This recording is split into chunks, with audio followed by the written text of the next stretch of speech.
ان الحمد للہ نحمده ونستعینه ونستغفره ونعوذ باللہ من شرور انفسنا ومن سیئات اعمالنا من يهده اللہ فلا مضل له ومن يضلل فلا هادی له وأشهد أن لا إله إلا الله وأشهد أن محمدًا عبده ورسوله أما بعد فإن خير الحديث كتاب الله وخير الهدي هدي محمد صلى الله عليه وسلم وشر الأمور محدثاتها وكل محدثة بدعة وكل بدعة ضلالة وكل ضلالة في النار. قال النبي صلى الله عليه وسلم من حج لله فلم يرفث ولم يفسق رجع كيوم ولدته امه. محترم بھائیو، عزیز بزرگوں اور دوستو، حج کی سعادت نصیب ہونا یہ اللہ سبحانہ و تعالیٰ کا بہت بڑا کسی کے اوپر احسان ہے. انسان عام آدمی کی میں بات کر رہا ہوں جو درمیانے طبقے سے تعلق رکھتا ہے، ایک ایک پائی ایک ایک پیسہ جوڑ کر بڑی مشکل سے حج کا فریضہ ادا کرتا ہے. چاہے مالدار بھی ہو، اس کی بھی بڑی ہی قابل قدر کوشش ہے کہ اتنے زیادہ پیسے ایک ساتھ نکالنا. پھر کاروباری معاملات انسان کے نہ ہونے سے وہ بھی بظاہر متاثر ہو جاتے ہیں. انسان 1.25 مہینے 1.5 مہینے کے لیے کہیں جائے، چلے 40 دن کا پیکیج ہوتا ہے، چھوٹا بھی ہو جاتا ہے، لیکن بہرکیف بظاہر اس کے مالی معاملات بھی متاثر ہوتے ہیں، کاروباری معاملات بھی متاثر بظاہر نظر آتے ہیں. پھر انسان وہاں جاتا ہے، سفر کی صعوبتیں، دقتیں، پریشانیاں بھی برداشت کرتا ہے، گھر والوں سے جدائی بھی ہے، بیوی بچے اگر ساتھ نہ ہوں تو ان کا بھی پیچھے خیال رہتا ہے کہ ان کے معاملات بھی چلانے ہیں. کتنی بڑی ہمت اور کوشش کی بات ہے، اس لیے اس کا ثواب بھی بہت زیادہ ہے. من حج للہ، اللہ کے پیغمبر علیہ السلام فرماتے جو اللہ کے لیے حج کرتا ہے، فلم یرفث ولم یفسق، کوئی بیہودہ گوئی نہیں کرتا، بے شرمی کی بات نہیں کرتا، کوئی بدکاری نہیں کرتا، گالی گلوچ نہیں کرتا،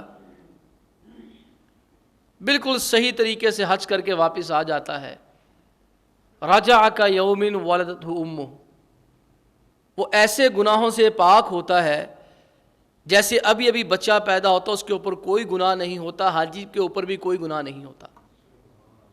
باقی معاملات میں معافی مانگنا ضروری ہوتی ہے. ہم نماز پڑھتے ہیں، اللہم اغفر لی کہتے ہیں، یا اللہ مجھے معاف کر دے، اور نماز کے بعد بھی کہتے ہیں استغفر اللہ استغفر اللہ استغفر اللہ، 3 بار کہتے ہیں. وضو کے بعد بھی اللہ سبحانہ و تعالیٰ سے معافی مانگتے ہیں. لیکن حج ایک ایسی عبادت ہے جس کے اندر اگر معافی نہ بھی مانگی جائے تو اللہ تعالیٰ بغیر معافی مانگے بندے کے سارے گناہ معاف کر دیتے ہیں. جناب عمر بن عاص رضی اللہ تعالیٰ عنہ جب مسلمان ہونے کے لیے آئے تو نبی کریم علیہ الصلوۃ والسلام کو کہتے ہیں ذرا ہاتھ بڑھائیے، میں نے آپ کی بیعت کرنی ہے.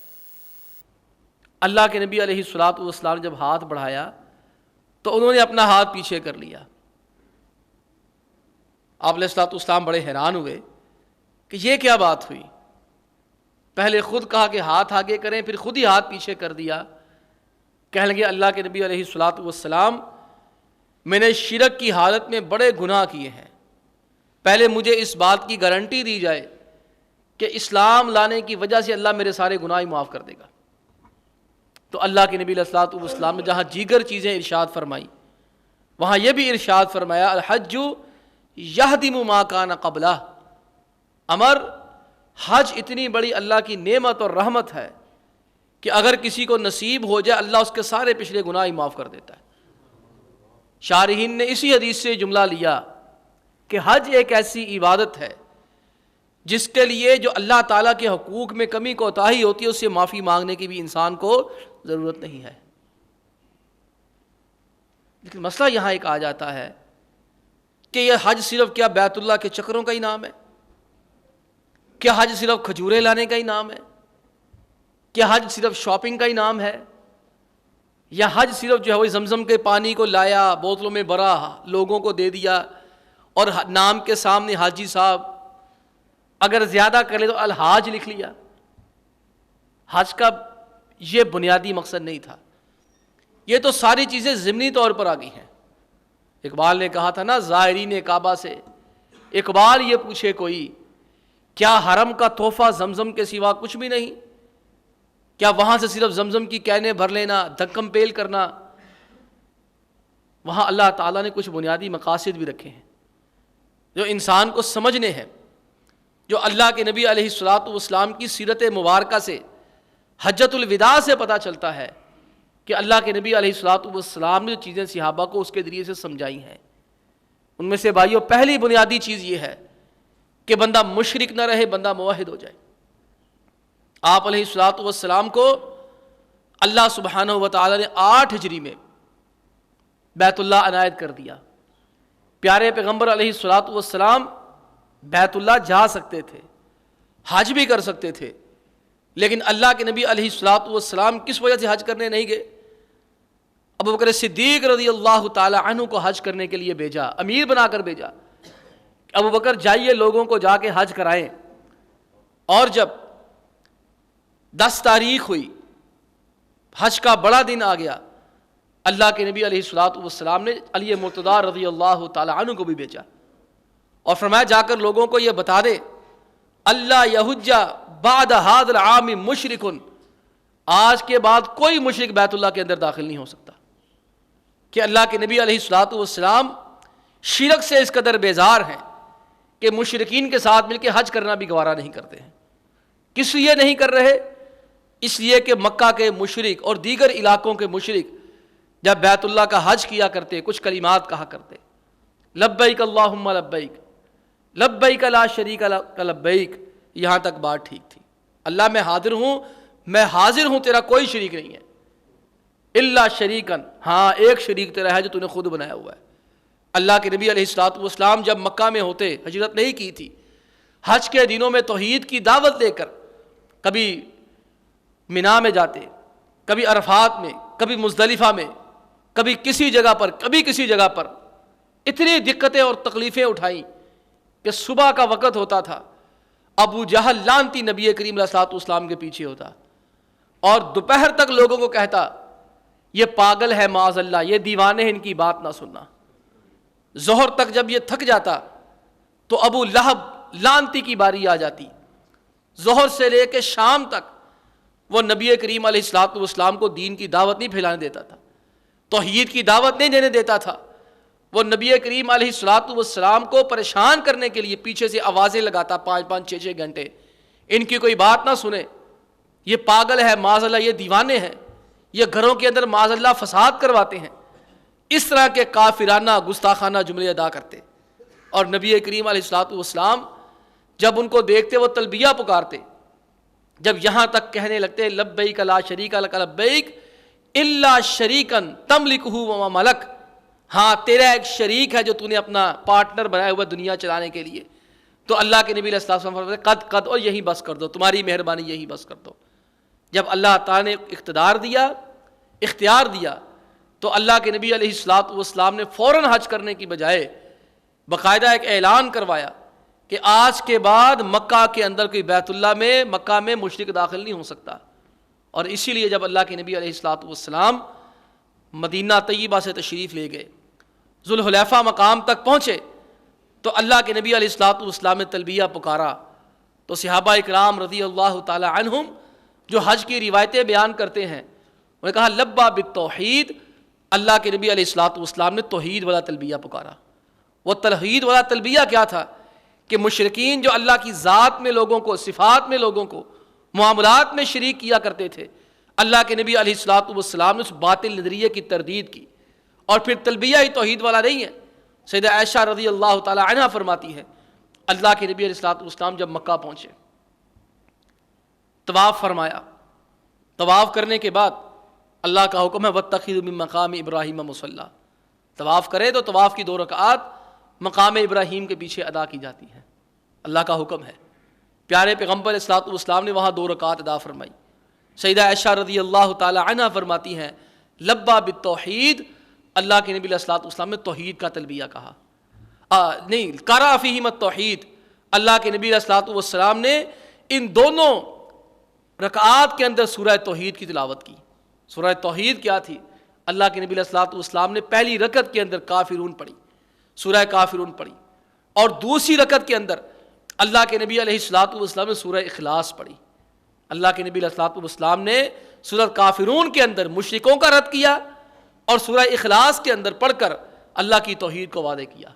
آج بھائیو حج کا یہ پیغام ہے. وہ جناب عبداللہ بن عمر رضی اللہ تعالی عنہما جب جا رہے تھے اپنے شاگرد نافع رحمہ اللہ کے ساتھ, تو امام نافع کہنے لگے بڑے بندے, دائیں لوگ, بائیں لوگ, آگے لوگ, پیچھے لوگ. تو میں نے کہہ دیا ما اکثر الرکاب, ما اکثر الحجاج. استاد جی دیکھیں کتنے حاجی, ہر طرف حاجی ہے. تو عبداللہ بن عمر نے فرمایا ما اکثر الرکاب, یہ سواریاں ہیں, حاجی بھی اس میں بہت تھوڑے لوگ تمہیں ملیں گے. تو حج کرنے والا ہے شرک اکبر سے بھی اپنے آپ کو بچائے اور شرک اصغر سے بھی اپنے آپ کو بچائے. شرک اکبر کی نفرت دل کے اندر ہو.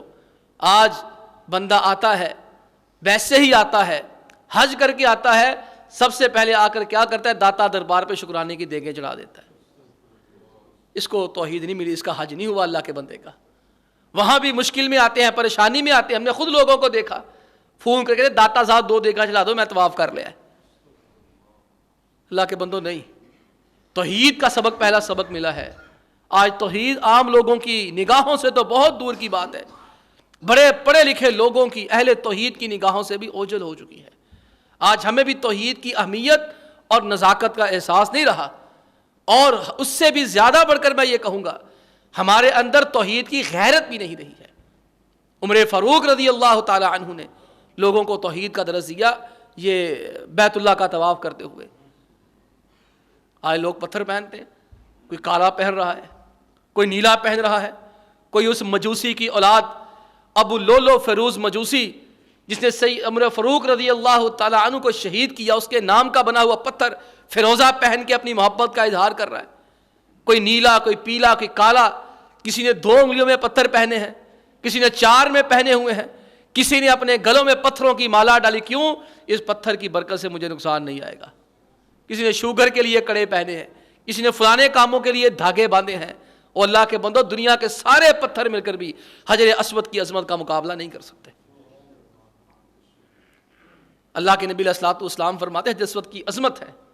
انی عارف حجرا بمکہ کان یسلم علی قبل ان ابعث. فرمایا مجھے اس پتھر کا پتہ ہے جو مکہ میں تھا, میں ابھی نبی نہیں بنا تھا, 6-7 مہینے نبوت اور رسالت ملنے کو رہتے تھے. میں جب بھی اکیلا بیت اللہ کا طواف کرتا مجھے آواز آتی السلام علیکہ یا رسول اللہ. اللہ کے پیغمبر علیہ الصلوۃ والسلام آپ پر اللہ سلامتیاں نازل فرمائے. آقا علیہ الصلوۃ والسلام فرماتے میں پیچھے مڑ کے دیکھتا مجھے پتھر کے سوا نظر ہی کچھ نہ آتا. میں حجر اسود مجھے پہچانتا تھا میری نبوت اور رسالت کو, وہ مجھے سلام کیا کرتا تھا. میں اس کی 2 آنکھیں ہیں, اس کی زبان ہے, اس کی 2 آنکھیں, اس کی ایک زبان ہے. جس نے حالت ایمان میں اس کو چھوا یا چوما ہوگا وہ قیامت کے دن اللہ سے دعا کرے گا یا اللہ اس کی بخشش فرما, اس نے حالت ایمان میں مجھے چوما تھا. اس کو چھونے سے گناہ معاف ہو جاتے ہیں. یہ جنت کا پتھر ہے تمہارے، یہ فیروزے، یہ نیلے، یہ پیلے، یہ ہرے، یہ لال، یہ فلاں فلاں فلاں، یہ تو دنیا کے پتھر ہیں، یہ تو گٹروں سے کوئی نکلا ہے، کوئی پتھروں اور غاروں سے نکلا ہے، پتہ نہیں کہاں کہاں سے ریفائنری میں ہو کر صاف ہو کر آیا ہے۔ وہ حجر اسود اللہ کا بنایا ہوا پتھر ہے، اور وہ جنت کا پتھر ہے۔ حجر اسود بھی جنت کا، رکن یمانی بھی جنت کا۔ اللہ کے پیغمبر علیہ الصلوۃ والسلام فرماتے ہیں، میں حجر اسود جب آیا تھا یہ روشن تھا، اللہ تعالیٰ نے اس کی لائٹ بند کر دی ہے، میں یہ دونوں پتھر اگر اللہ ان کی لائٹیں آن کر دے پوری دنیا ان کی روشنی سے جگمگ ہو جائے، دنیا میں کہیں بھی اندھیرا رہے ساری دنیا ان کی وجہ سے روشن ہو جائے۔ کتنا عظیم پتھر ہے جس کو اللہ کے نبی علیہ الصلوۃ والسلام نے چوما، صحابہ نے چوما، اور وہاں جو گئے ہیں اللہ نے ان کو کسی کو چومنے کی سعادت دے دی، کسی کو ہاتھ لگانے کی سعادت دے دی، کسی کو دیکھنے کی سعادت دے دی، کسی کو اشارہ کرنے کی سعادت دے دی۔ کتنا عظیم پتھر ہے۔ عمر فاروق رضی اللہ تعالی عنہ اس پتھر کے گرد چکر لگا رہے ہیں، بیت اللہ کا چکر لگا رہے ہیں، حجر اسود کے قریب پہنچ کر کیا کہتے ہیں، انی لأعلم انک حجر لا تضر ولا تنفع، مجھے پتہ ہے تو صرف ایک پتھر ہے، تو کوئی نفع بھی نہیں دے سکتا، تو نقصان بھی نہیں دے سکتا۔ یہ ہے عقیدہ توحید، اللہ کی ذات کے سوا کوئی نفع نہیں دے سکتا، اللہ کی ذات کے سوا کوئی نقصان بھی نہیں پہنچا سکتا۔ اگر اللہ نے فائدہ مقدر میں لکھا ہے پوری دنیا مل جائے نقصان نہیں دے سکتی، اگر اللہ نے نقصان مقدر میں لکھ دیا ہے پوری دنیا مل جائے ایک کسی کا بال بھی نہیں بیگا کر سکتی، بال بھی نہیں بگاڑ سکتی۔ تو یہ حجر اسود اتنا عظیم پتھر ہے، عمر فاروق اسے اشارہ کر کے کہتے انی لأعلم انک حجر، مجھے پتہ ہے تو پتھر ہے، تو صرف ایک پتھر ہے، لا تضر ولا تنفع، نہ تو کسی کو نقصان دے سکتا ہے نہ کسی کو فائدہ دے سکتا ہے۔ اچھا پھر چومتے کیوں ہیں؟ لولا انی رأیت رسول اللہ صلی اللہ علیہ وسلم یقبلک ما قبلتک، تجھے میں اس لیے چومتا ہوں پیارے پیغمبر علیہ الصلوۃ والسلام نے تجھے چوما ہے۔ یہ ہے توحید۔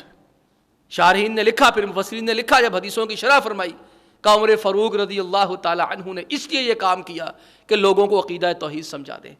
تو بھائیو پہلا پیغام حج وداع کا یہ ہے کہ اپنی زندگیوں کے اندر توحید لاؤ۔ آج نہیں ہے، غیرت توحید بھی نہیں ہے، اس سے بڑھ کر توحید والوں سے نفرت پیدا ہو گئی ہے۔ آج گالی دی جاتی ہے نا، شکر کرے وہاں پر اہل حدیثوں کی حکومت ہے، شکر کرے وہاں پر اہل توحید کی گورنمنٹ ہے، آل سعود کی حکومت ہے، اور یہ ہم نہیں کہتے، وہاں ہم نے دوران تعلیم بڑے بڑے پیروں سے، فقیروں، بزرگوں سے سنا جو دیگر مسالک سے تعلق رکھتے، کہتے اللہ کا شکر ہے یہ گھر ہمارے پاس نہیں ہے، اللہ کا شکر ہے پیارے پیغمبر علیہ الصلوۃ والسلام کی قبر ہمارے پاس نہیں ہے، اگر ہوتی تو پتہ نہیں وہاں آپ تصور کریں، خدا معاف فرمائے، یہاں کسی عام بندے کی قبر کو نہیں چھوڑا جاتا تو وہاں پر کیا حشر ہونا تھا، کیا نشر ہونا تھا، اور اس پر کیا غل غپاڑے مچائے جانے تھے، اور وہاں اس کو دربار بنا کر کیا کیا نہیں کیا جانا تھا۔ اللہ کے بدلے تھوڑا سا غور کرو، وہاں پر اگر یہ نہ ہوتے تو کیا ہوتا۔ آج جس بندے نے کام کیا لوگ اس سے نفرت کرتے ہیں، وہابی کا الزام لگا کر۔ یہ شیخ محمد ابن عبد الوہاب رحمۃ اللہ علیہ، یہ بیت اللہ میں پڑھنے کے لیے گیا اپنے استاد سے، بیت اللہ میں درس ہو رہا ہے، استاد صاحب پڑھا رہے ہیں۔ اب استاد کیا کرتے، روزانہ پڑھاتے، جب ختم ہوتی کلاس دعا کرتے، اور دعا میں کہتے اے بیت اللہ ہمیں یہ عنایت فرما، اے بیت اللہ ہمیں یہ عنایت فرما۔ جناب محمد ابن عبد الوہاب رحمہ اللہ، جن کی طبیعت کے اندر توحید تھی، اور اللہ نے انہیں موحدین کا امام بنا کے کروڑوں لوگوں کو ان کے ذریعے سے توحید کا سبق دینا تھا، اب اس بندے کے دماغ کے اندر یہ بات ہے میں اصلاح کیسے کروں، ابھی چھوٹے ہیں، جوان ہیں، ینگ ہیں، پڑھ رہے ہیں، پڑھے لکھے نہیں ہیں پورے، ابھی صرف طالب علم ہی ہیں، تو کہتے ہیں استاد جی ذرا میرا قرآن ہی صاف کروا دیں، میرا قرآن صحیح نہیں ہے۔ استاد نے کہا ٹھیک ہے بیٹا 15-20 منٹ پہلے آ جایا کرو اور قرآن پڑھ لیا کرو۔ تھوڑے دن 2-4 دن نکالے، سبق آیا سورہ قریش پر، کہتے ہیں لإیلاف قریش ایلافہم رحلۃ الشتاء والصیف فلیعبدوا ھذا البیت۔ استاد بڑے گھبرائے، فلیعبدوا ھذا البیت، کہتے بیٹا قرآن پاک کی آیت ہے فلیعبدوا رب ھذا البیت، تم غلط پڑھ رہے ہو، پھر دوبارہ پڑھا، پھر جان بوجھ کے غلط پڑھا، فلیعبدوا ھذا البیت، لوگوں کو چاہیے اس بیت اللہ کی عبادت کریں۔ استاد صاحب نے کہا بیٹا ایسے نہیں ہے، قرآن پاک کی آیت ہے فلیعبدوا رب ھذا البیت، ان کو چاہیے اس بیت اللہ کے رب کی عبادت کریں۔ کہنے لگے استاد جی آپ بالکل ٹھیک کہہ رہے ہیں، لیکن مجھے مسئلہ سمجھ نہیں آتا، اللہ کہتا ہے اس گھر کے رب کی عبادت کرو، دعا ایک عبادت ہے، غیر اللہ سے کرنا شرک ہے، آپ اس گھر سے پھر دعا کیوں کرتے ہیں؟ استاد کا عقیدہ بھی صحیح ہو گیا. استاد نے کہا میری سمجھ میں بات آ گئی، اللہ کے سوا کسی سے دعا کرنا شرک ہوتا ہے. یہ ہے توحید کی اہمیت. انہی کی بات اپنے شاگردوں کو پڑھاتے. آج لوگ کہتے ہیں آپ کیا ہر وقت توحید توحید توحید کرتے رہتے ہیں، اور کبھی کوئی اور بات بھی کر لیا کرو، تمہیں اور کوئی بات نہیں آتی. اللہ کے بندو بہت سی باتیں آتی ہیں، لیکن مسئلہ اصل میں یہ ہے اس عقیدہ توحید کے اوپر ہی تمام اعمال کی قبولیت کا انحصار ہے. کوئی شرک اکبر کرے گا کوئی معافی نہیں، شرک اصغر کرے گا کوئی معافی نہیں ہے. آپ مجھے ایمانداری سے بتائیں یہاں کتنے لوگ بیٹھے ہیں، اس نے شادی شدہ ہے، بیگم سالن کام کر دے آگے پیچھے کر دے معاف کر دیں گے نہیں کر دیں گے؟ گالی دے دے معاف کر دیں گے کہ نہیں کر دیں گے؟ لڑائی جھگڑا کرے معاف کریں گے کہ نہیں کریں گے؟ آپ کی ماں کے ساتھ بدتمیزی کرے معاف کر دیں گے، بھائی کے ساتھ کرے معاف کر دیں گے، آپ کی اولاد کو ہماری بچوں کو ناجائز مارے معاف کر دیں گے. اگر آپ کے ساتھ یاری کسی کے ساتھ چکر چلائے معاف کریں گے؟ شوہر بھی شراکت برداشت نہیں کرتا، اللہ کیسے برداشت کر لے؟ شوہر کے اندر بھی غیرت ہے. بیوی کہہ دے سالن آگے پیچھے ہو گیا ہے، نمک مرچ مسالہ آگے پیچھے ہو گیا ہے، بول بول کے چپ ہو جائے گا. بیوی کہہ دے کہ آج میں فلاں آپ کی بہن سے لڑ پڑی ہوں، آپ کی ماں سے میری بد کلامی ہو گئی ہے، میں نے اتنے پیسے اپنی بہن کو دے دیے ہیں، تو وہ معاف سارا کرو گے. اگر وہ کہہ دے کہ شوہر نامدار مجازی خدا مجھے آپ سے بھی بڑا پیار ہے، مجھے فلانے محلے دار سے بھی بڑا پیار ہے، کوئی معاف کرے گا؟ اللہ کیسے معاف کر دے؟ بیوی شراکت برداشت نہیں کرتی، شوہر شراکت برداشت نہیں کرتا، ماں شراکت برداشت نہیں کرتی. کوئی جا کے کہے ماں کو کہ میری ماں تو بھی ہے، تیرے سوا بھی میری کوئی اور ماں ہے. کوئی کہہ دے ماں کو کہ میری ماں تو بھی ہے، لیکن محلے میں میری ایک ماسی بنی ہے، میں نے اس کو ماں بنا لیا ہے، میں جتنی کمائی کروں گا آدھی تجھے دیا کروں گا، آدھی اس ماسی کو دیا کروں گا. ماں برداشت کرے گی؟ تو مجھے پھر بتاؤ رب کیسے برداشت کرے؟ کمائی رب کے نام کی ہو، رزق اللہ دے دے، رزق اللہ دے، سارا کچھ رب دے، اور رب سے ملنے کے بعد 50 روپے رب کے نام کے دو، 50 روپے دربار پہ دو، تو اللہ تمہیں معاف کر دے گا؟ مجھے یاد ہے عقیدہ توحید سمجھنے کے لیے یہ بات سمجھا رہا ہوں. بابا جی محمد حسین شیخ پوری رحمۃ اللہ علیہ، ان کی بات ابھی تک دماغ کے اندر موجود ہے. انہوں نے بڑے ہی زبردست طریقے سے یہ بات درس سنا، بچپن میں 2 دفعہ سنا انہیں.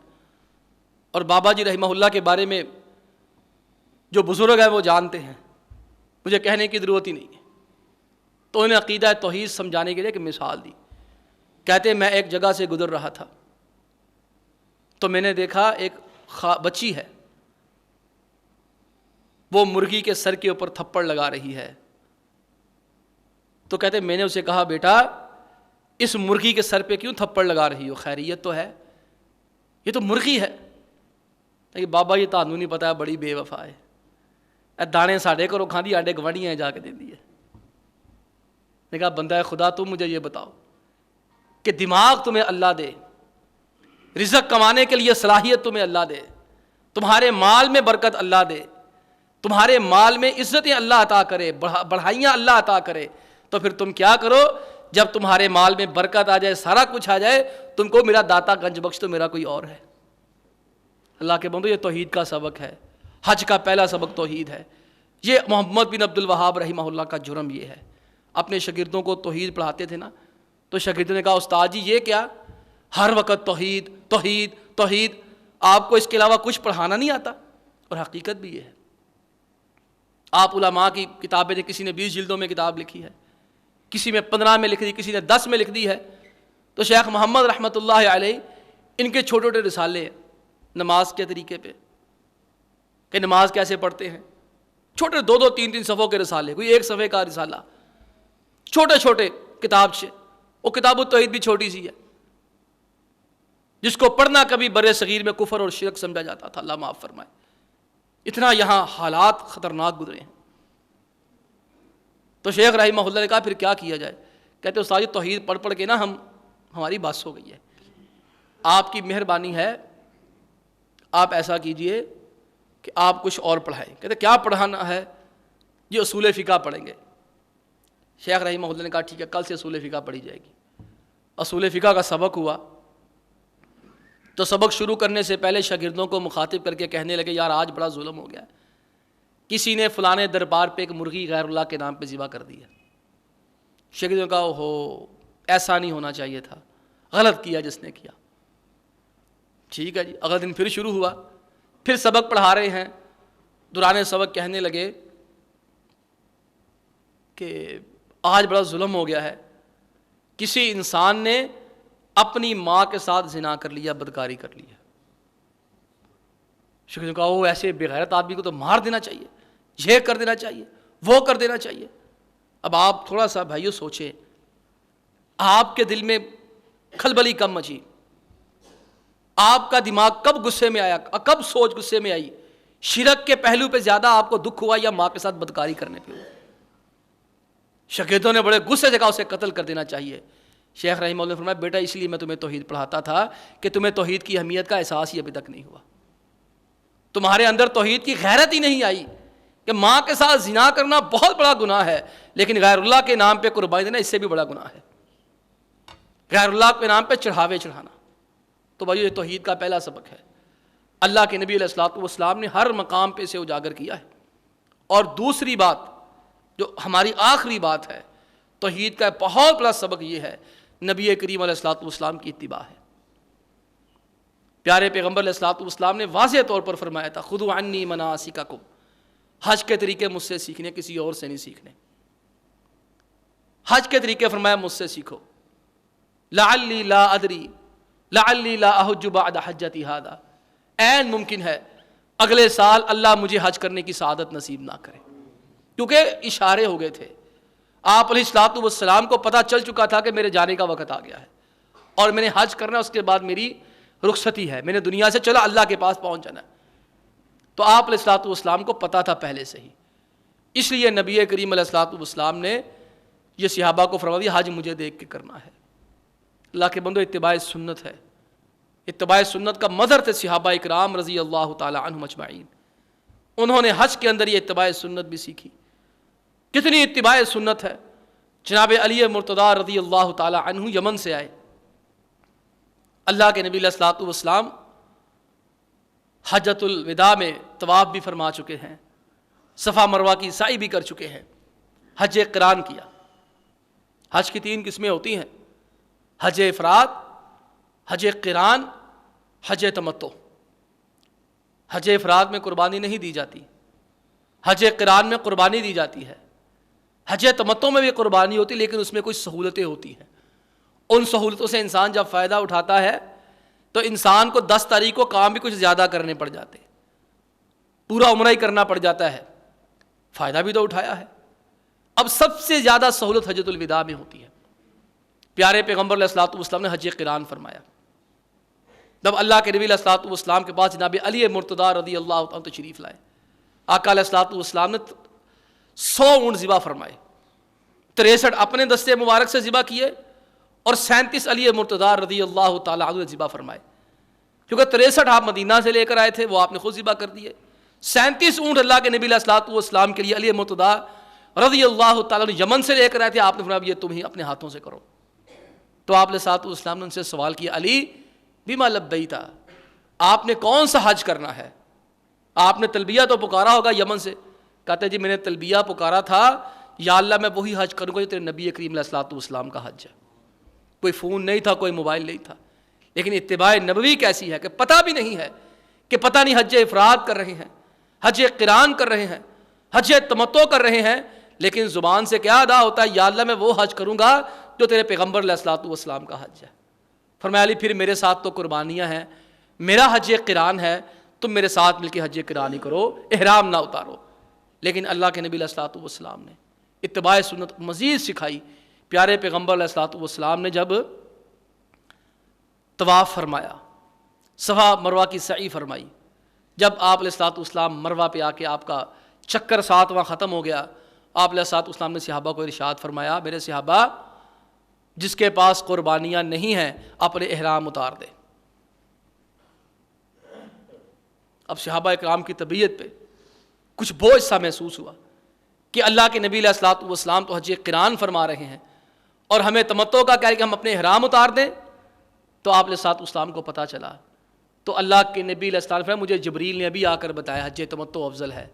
اگر مجھے پہلے پتہ چل جاتا حج تمتع افضل ہے تو میں قربانیاں ساتھ نہ تھا، میں بھی حج تمتع ہی کرتا.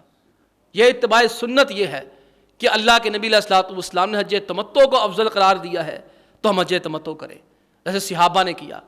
اور بعد میں صحابہ اکرام کے درمیان یہ مسئلہ بھی تھا حج قران کیا جائے حج تمتع کیا جائے. تو جناب عمر فاروق رضی اللہ تعالی عنہ حج قران کو پسند فرمایا کرتے تھے. ابوبکر صدیق رضی اللہ تعالی عنہ حج قران کیا کرتے تھے. ابو ذر غفاری رضی اللہ تعالی عنہ حج قران کیا کرتے تھے. لیکن صحابہ کی اکثریت حج تمتع کیا کرتی تھی کہ اللہ کے نبی علیہ الصلوۃ والسلام نے اسے افضل قرار دیا تھا. عبداللہ بن عمر رضی اللہ تعالی عنہما سے کسی نے آ کر پوچھا کہ آپ کہتے ہیں حج تمتع افضل ہے، آپ کے والد گرامی حج قران کرتے ہیں، ہم کیا کریں؟